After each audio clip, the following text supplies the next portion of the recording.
There's a bank in this building. Right. Right. I know there's an ATM. Meanwhile, so it's warm. That's all I wanted to say. It's 49 degrees and it's February. That's good news. It is.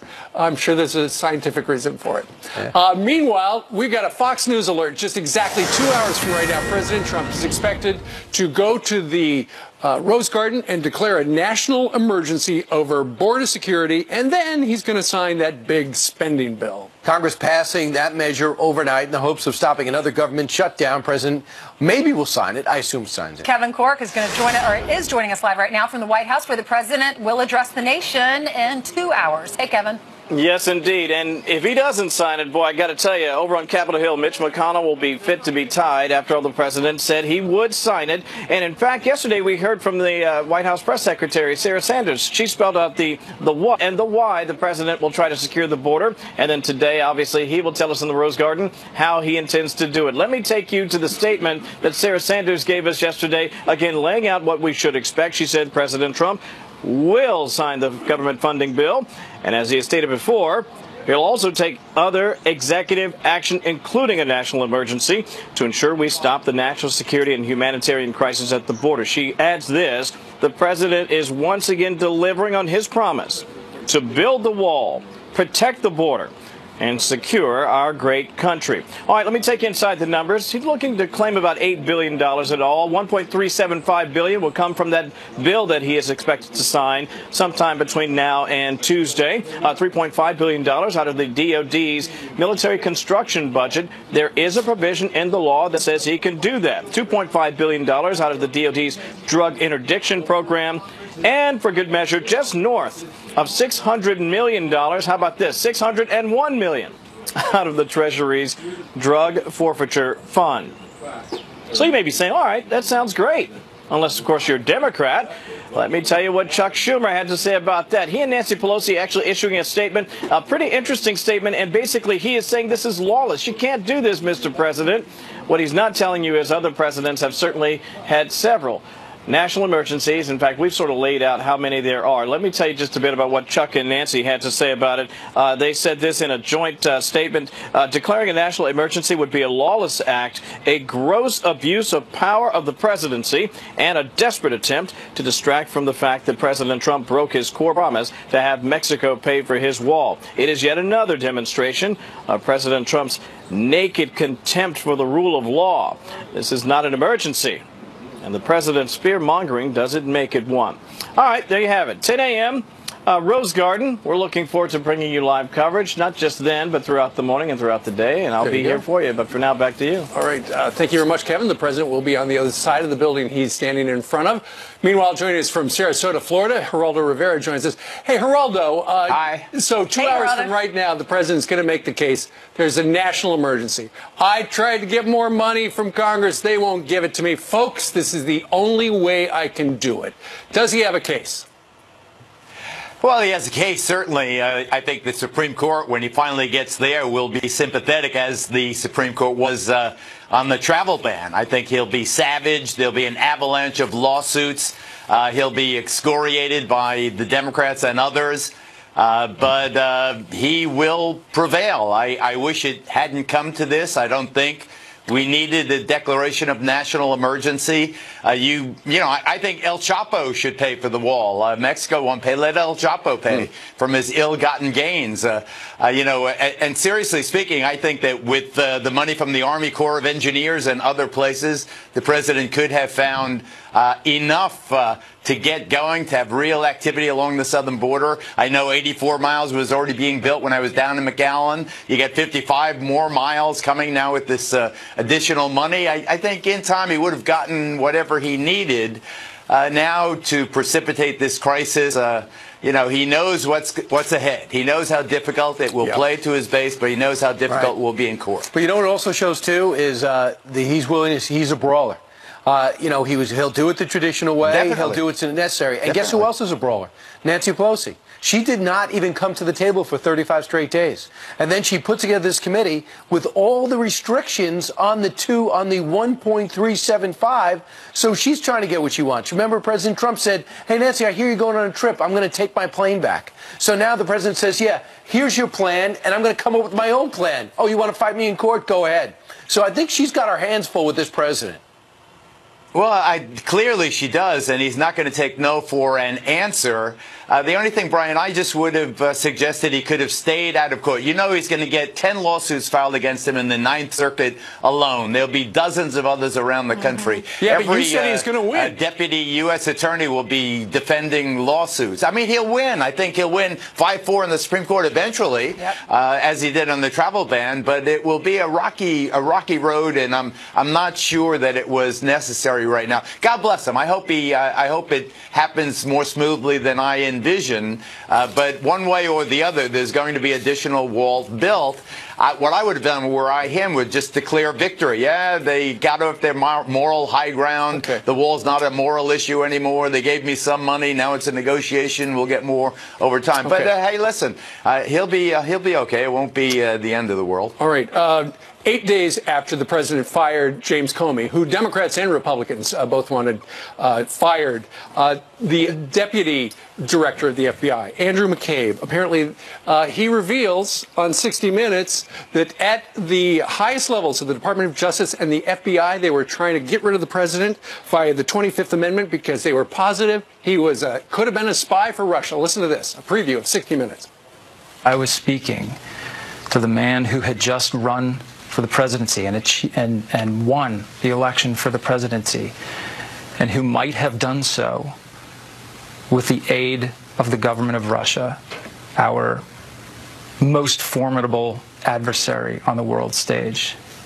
And that was something that troubled me greatly. I was very concerned that I was able to put the Russia case on absolutely solid ground in an indelible fashion, that were I removed quickly or reassigned or fired, that the case could not be closed. Make it fired. That's how he ended up. So, Geraldo, does this outrage you?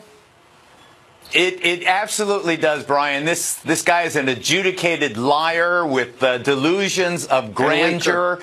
When you put this in the context of Peter Strzok and Lisa Page, the last line of defense, it is clear that in the fevered imagination of the FBI top management in the wake of the James Comey hearing, they were staging a low-level coup. They were contemplating the worst about the President of the United States, that the man in the Oval Office was an agent of the Kremlin, that he was a potential traitor. I tell you, it sickens me. This is a far bigger story to me than the wall machinations. This is the top of the FBI looking at the President of the United States, trying to get him, figure a devious way to show that he is incapacitated under the 25th Amendment and to replace the President. I mean, it really is sickening and deeply troubling that these buckaroos, these renegades, would take the power that they had to attempt at least flirt with the idea of sabotaging the president. They even went as far as figuring out who on the president's cabinet, including the vice president, who would be for them, who would be against the president and with them. Exactly. This is a book. Ainsley, this is like a book. This is like one of those 7 days in May. Yes. This is, guys sitting around the water cooler plotting to get rid of to void the election of the 45th president. McCabe, a liar. Comey, who knows what the hell he was into. But I mean, this mindset, I go back to the fevered imagination. He's a Manchurian candidate, this and that. But Geraldo, I mean, just look back on it. It looks so ridiculous. Think about the mindset. If all that stuff about, what the FBI did with the FISA warrants and just to spy on the President of the United States, or then candidate for the presidency, Donald Trump, fast forward, he's won, they're probably thinking, oh, man, he might actually find out what we did. We got to do everything we can to get rid of this guy. Steve, the worst thing is when you have this kind of exaggerated self-importance, a lot of things are possible. You can do things that, in retrospect, as we are now looking back ex post facto, seem preposterous. They seem indefensible. They seem cartoonish. They seem, this is a low-energy coup. It's a coup attempt, but it's so low energy. And, who's going to wear the wire? Rosenstein, you wear the wire. He's gotta get fired. I'll wear the wire. Maybe you get him to admit this. I think it really shows an utter disrespect for the office and a malignant ego in some of these people that I think is extremely troubling. You just can't like Rod Rosenstein, you can't agree with McCabe, and you can't agree with Comey because all three of them contradict each other at key points in this saga. So they're not even on the same page. I don't know how Rod Rosenstein goes to work today because this is another person who came forward saying that he was serious to going to wear a wire. He said he was being sarcastic or kidding around. I don't know how. Just joking. Why did they even let it? Why did they even change the locks? I don't get it. You know, some things you don't joke about, if indeed it was a joke, which I do not for a second believe. I think there is a kind of a feeling of self-importance. So where you swell yourself up, you become, only I stand between Donald Trump and Vladimir Putin taking over the world and making self up. You become, only I stand between Donald Trump and Vladimir Putin taking over the world and making the United States of Russia and America. You know, it's preposterous. All right. Joining us from Florida. Enjoy the weather down there, Geraldo. We'll see you next week. Thank you. Thanks, Geraldo. Thank you. See you. All right, let's hand it over to Jillian, who has some headlines for us. Hey, Jillian. That's right. Good morning, and let's get you caught up on what just happened moments ago, and that is Vice President Mike Pence lighting a candle at the memorial site of the Auschwitz Nazi concentration camp. The Vice President making the somber visit with the Second Lady and Polish President Andrzej Duda. Earlier, they placed wreaths at the Wall of Death Memorial and toured the death camp. The Vice President heads to Germany for a security conference later today. California Republicans calling for a redo vote on one of the state's high-speed rail projects. They think Governor Gavin Newsom's plan for a smaller line in the state's Central Valley is an unnecessary waste of money. Some lawmakers say Newsom is putting forward a bait and switch after he derailed plans for a larger train line from San Francisco to L.A. All this woman wanted was some tulips for Valentine's Day, but her husband got her a bucket of turnips instead. The Kentucky man says he misunderstood his wife's flower request. I mean, they sound kind of similar, and bought her a bucket full of vegetables. When he figured out the mistake, he got her tulips and balloons. What do you guys think? Well, I'm surprised. That's quite a typo. I got no reaction on that one. I thought that was funny. Was she texting to him, or did she just I think she said, like, tulips, and he heard turnips, and so she got a bucket of turnips. Prepared properly and delicious. I thought it was funny. Fox News Headlines 24/7, Channel 115.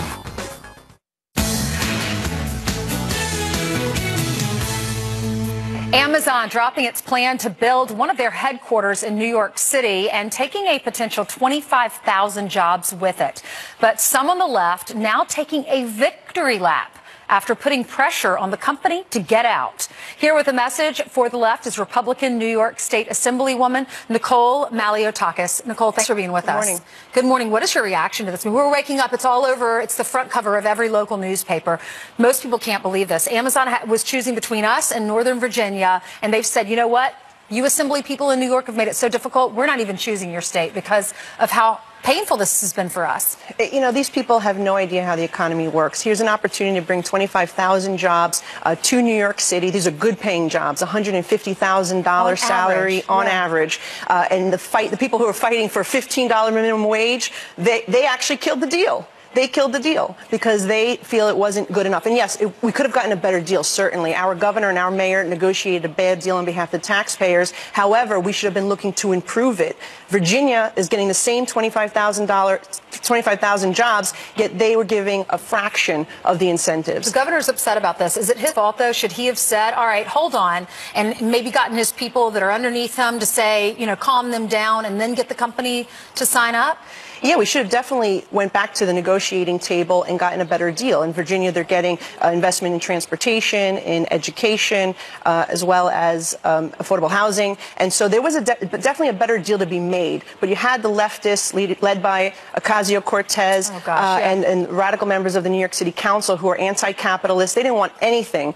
They just didn't want that Amazon to be here. This is what she said, Alexandria Ocasio-Cortez. Watch. I think it's incredible. I mean, it shows that everyday Americans still have the power to organize and fight for their communities, and they can have more say in this country than the richest man in the world. What is your reaction to that? Well, here's somebody who has absolutely no idea how the economy works. She wants to have guaranteed jobs for all. That was part of her platform, yet she's chasing out the very job creators from her district. I mean, it really is insanity, and I think this is socialism for you. They don't want any type of capitalism. When they say guaranteed jobs for all, they mean we all work for the government and become, slaves for the government eventually when you get rid of all the capitalism. And that's, where my mother's from, communist Cuba. That's exactly what has happened. There are no private sector jobs, and everyone works for the government for low wages. Assemblywoman, thank you so much for being with us. Thank you. As the nation reflects on the anniversary of the Parkland school shooting, our next guest says there's one way to help change society: fatherhood. He'll explain. Plus, new twists in the alleged assault against actor Jussie Smollett. Time now for your news by the numbers. First, 5. That is how many states will soon increase the minimum wage to $15 an hour. The Illinois State House voting to boost the pay rate by 2025. The governor there, J.B. Pritzker, is expected to sign the bill into law. Next, $400,000. That is how much rapper Drake shelled out for a custom diamond-encrusted iPhone case. His Hotline Bling is made from 18-karat white gold and features an owl design. And finally, $100,150. That is how much this mint condition Super Mario Brothers video game from 1985 just sold for at an auction. It's believed to be a record for a single game. I think we all have one of those somewhere in the basement, don't we? I think so, too. I think I have 3 of them. Yeah, I only have a crawl space. Meanwhile, yesterday marked the 1-year anniversary of the school shooting in Parkland, Florida, that left 17 people dead. And reflecting upon it, our next guest says one of the ways to help change our society is learn from our mistakes and aid in the chaos of today's social media: fatherhood. All right, let's talk about it now with the author of The Boy Crisis by Dr. Warren Farrell. So you think one of the things to take from this, and there's many, is the lack of fathers in this country? Yeah, what I began to see is I was doing the research for the boy crisis, and I saw that the boy crisis was in 63 of the most developed nations. And in those developed nations, boys had 2 things in common. They were often products of divorce, or they were products of being raised in single mom families without dads involved. And I found the boy crisis resides where the fathers don't reside. So I started looking further and saw that this resulted in suicides. It resulted in our prisoners, who were more than 90% dad-deprived boys, but it also resulted in the mass shootings. Almost all the mass shooters were dad-deprived boys, whether it was the synagogue shooter, the Jacksonville shooter, the Stephen Paddock in Las Vegas, and so on, and of course the Parkland shooter. Right. And so I looked at the issue of dad deprivation was the single most common issue that created the dad deprivation. Created the boy crisis. Okay, so in these families where there's not a dad, you say it impacts the boys in the family, but there are girls in a lot of these families too. Aren't they as impacted as the boys?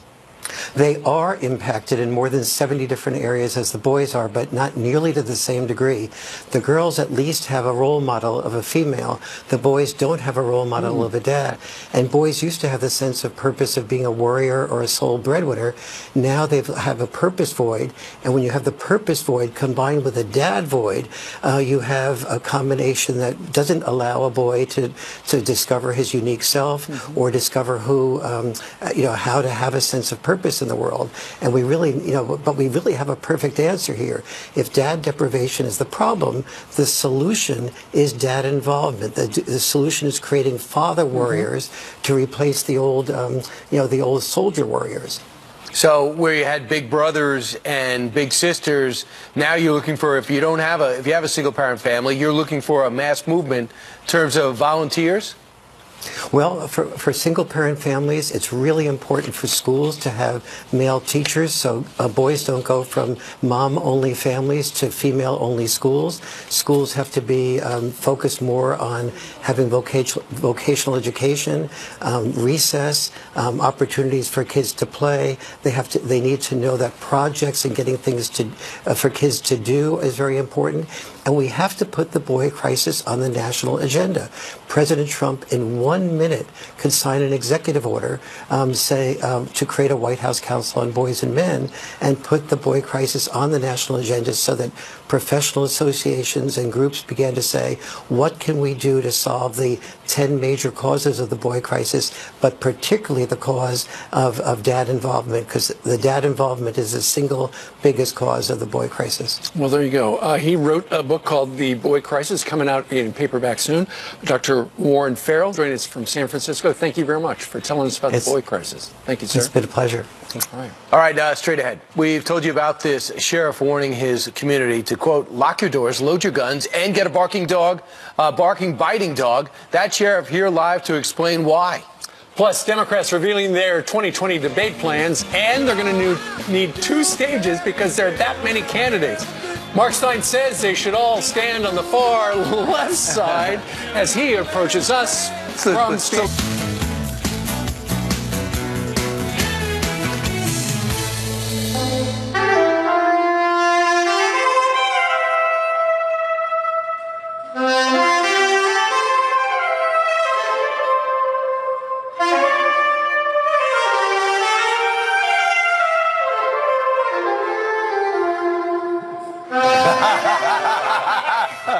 Where's Kim? It's your shot of the morning. Good luck trying to keep up with this Kardashian. Kanye West pulling out all the stops to surprise his wife, Kim, for Valentine's Day. That's right. Famous jazz musician Kenny G right there, as you can see, serenading the reality star in her living room.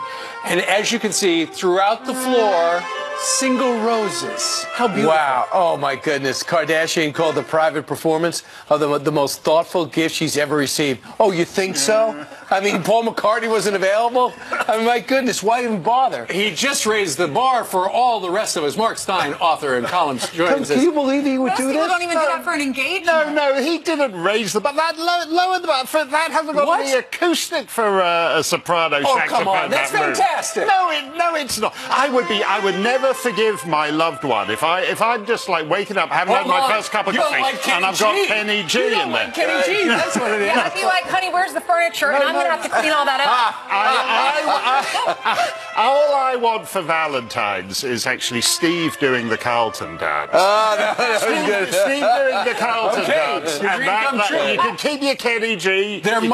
Mark, there must be an artist who you do like, who, if they appeared to serenade your wife, you'd think, I just broke the internet. There's an artist. Let's say Cher. Let's just move Cher out. There's somebody. Let's just say Cher's not available. No, I thought that was a little bit cheap. Why didn't he get like an entire orchestra in there? That's Kenny G was a neighbor. One for every rose. Yeah, exactly. Man, rough room. Just saying. No, it's like Kamala Harris. She doesn't need to do it. She just lights up and suddenly Tupac is there in the room with her. 6 years before he's made his first CD. That's a magical Valentine right there. Back to the real world now. The President of the United States at 10 o'clock today will sign the border bill, $348 billion. And he's also going to be signing, which only gets under 1.4 for the wall with a lot of restrictions. But he also is declaring a national state of emergency and getting found $8 billion. Would you sign the first one? And are you for the second one? I wouldn't sign the first one. We were talking last night about how the Republicans in the House are almost completely split on this. There's actually, I think, 25 more voted against the bill, something like that. And so the party and the base have a different view of opinion. And you've got to bet that the base is basically, and Trump's base is basically with those people who voted against the bill. In the House, the Freedom Caucus. Yeah, and there's a lot of real problematic things in this. The idea of letting municipalities essentially have a veto on physical construction of the national border. It's a terrible bill for the president. And he feels, it sounds like, we're going to hear him in 90 minutes say, look, my back's up against the wall. I tried to work with him. This is the best I can do, folks. And I think the base you're talking about, I think they're going to go, that's right, we're for this. Yeah. And look, just to be clear, I was for Trump about 3 weeks after he came down that escalator in 2015. And precisely because of this immigration issue, I thought he was talking truth about it in a way that people like Jeb Bush and the sentimentalizers were afraid to because they thought they would lose the Hispanic vote. Right. And so this is absolutely... And I was there the first night when he did one of his gigs, and he said, what are we going to build? And everyone yelled back, a wall. And who's going to pay for it? Mexico. And that's the wall is not just a physical barrier. It's also about the recovery of the American people's sovereignty. And to see the Democrats go full open borders in this bill, if you're a potential sponsor of an unaccompanied minor. So if you, Steve, decide to stop doing the Carlton dance and think that in, 2047 you might like to sponsor an unaccompanied minor somewhere from Honduras, we can't arrest you, no matter how often you do the Carlton dance. This is insane legislation. What are you expecting at the debates this summer? The DNC announced that 20 candidates at least will be on the debate stage this summer. There's so many candidates. They have some rules now. Yeah, they've got some rules, and it's going to be a combination of fundraising and popular support, like popular support being 1%. You just need 1% and have to have a certain threshold of money raised. No, and last time round, a lot of candidates on the Republican side can get, I think Jim Gilmore had 0.000003%, the former Virginia governor. That was actually, it required, nobody in the history of polling had to calculate it to that degree of decimal support. And there's going to be candidates like that this time round. The energy is all on the left, and they want a romance. And so of those 20 candidates, you said they're all going to be over on the far left of the stage, and there'll be like Amy Klobuchar and Joe Biden all alone on the right. Well, that gives people a clear choice. Yeah. But how are they going to break it up is the key. I think, are they going to do it in ranking like last time? Because that was the big complaint. Well, it all depends on the number. The 1%ers never got off the first. They may have to randomize it to figure out, okay, we've got 150 people. We're only going to be able to put this many people on the stage. And so, in theory, you could have debates where the big front runners, the people you've heard of, aren't actually there. And they're going to, I think what they'll do, do you remember last time round when they had Carly Fiorina on the kids' table in the first debate? Right. And then they basically figured it doesn't look good for us to not to have a woman in the grown-up debate. And they start fiddling all the rules. And they'll fiddle all the rules again when they see how this is going. And her ratings went up after that, right? Right. Yeah. I know. Right. And there's going to be a lot of that. All right. Mark, sit right there. We've got some quick headlines, and Jillian's got them right behind you. That's right. Good morning. Hello. I'm behind you. Hi. Okay, let's start off with this. A woman uses faith to forgive her serial killer father. Kerri Rawson, the BTK killer's daughter, tells this in a new Investigation Discovery documentary. She says her trust in God helped her release the anger she felt towards her dad and his gruesome crimes. Rawson's father is serving life in prison for 10 murders. A runner is speaking out after he claims he fought off a mountain lion with his bare hands. Travis Kaufman says it was like a wrestling match. I was able to kind of shift my weight and get a foot on its neck. Another couple of minutes later, it finally stopped moving, and then jaws opened. There was a point where I was concerned that I wasn't going to make it out of it. Kaufman claims he suffocated the animal after it attacked him at a Colorado park. He had to run 3 miles to get help. A school district is getting slammed for planning an elementary school field trip to a Christian-based campsite. Some parents claim the religious affiliation and biblical signs at Alliance Redwoods crosses the line between church and state. But the private California campground claims it's against its policy to push religious views on students. The school district defends the trip, saying it's appropriate and educational. Stop what you're doing and watch this. It's possibly one of my favorite stories. This man loves Chick-fil-A so much, he made a music video about it. Check it out. Hey, Chick-fil-A, Chick-fil-A, can I get some Chick-fil-A today? Hey. Oh my God, I seriously can't get enough. Georgia rapper Contraband Slim says God led him to Chick-fil-A when he read a book by the company's founder. Slim often pays for strangers' meals at the restaurant and buys chicken sandwiches for the homeless, which is all great, but I think nothing is as fantastic as that jacket. I mean, that's awesome. something. Cow jacket. Cow jacket. His name is Slim. Chick-fil-A. That's a good song. All right. You know what I love about this? A lot of times they try to lip sync. He's not even trying to. He's not even trying. He's like, play my music and I'll dance around. Yeah, he's got Chick-fil-A in his mouth. That might be my brother. That might be my brother. My brother goes every single morning, and recently he was telling me, I was just home this past weekend, and he told me, he said, when I go through the drive-thru, they know my name, they know my order, and they said, you're our third top customer. Really? The only two people ahead of you are corporate people who cater everyone. Wow. Yeah. Tell him to sing the song. There's got a Chick-fil-A. How great. I'm going to get him to. I'm going to get him to, and then we'll have to have Trent Earhart and Slim on our set. All right, Mark, thank you very much for being with us. Hey, thanks a lot, guys. Let's go out on the streets. Janice Dean's got a whole bunch of folks with her. Hi, everybody. Thank you for coming. Hey. Fox and Friends, you guys are from Florida. Thank you for coming. Anniversary, how many years? 30 years. What's the secret? Communication. I love it. What, you guys, 48? Holy moly. What's the secret to that? Mr. and Mrs. Happy's Handbook. Get a copy. Oh, my God. Tells you Steve everything you Ducey's need book. to know. That's fantastic. And real quick, what are your names? Where are you from? Luan, and I'm from France. You're from France? Yes. Can you say it is gray and cloudy in French? So. I think you did great. Let's take a look at the maps real quick. It's beautiful here in New York City today. It feels like a little bit of spring. We do have a cold front that's coming through across the Midwest, and unfortunately, we're going to see some wintry weather over the Ohio River Valley, parts of the upper Midwest and the Great Lakes, and the West Coast. More rain and mountain snow for them. I'm a little concerned with the icing across the central U.S., including the Tennessee River Valley over the next couple of days. Okay, say hi to Steve Ainsley and Brian. Happy Friday, everybody! Happy Friday! I'm amazed you'd be in the Florida Keys and come up here in February. That's right. That's great. But we're happy to see him. We are indeed. Also, all French people come before the end of the show, if you're in New York City. All right, you got 18 minutes. Meanwhile, new twists overnight in the alleged assault against Empire actor Jussie Smollett. We're live in Chicago with what police are saying this morning. There are a couple of different stories out there. Plus, the sheriff is warning his community to, quote, lock your doors, load your guns. He's going to join us live to explain why.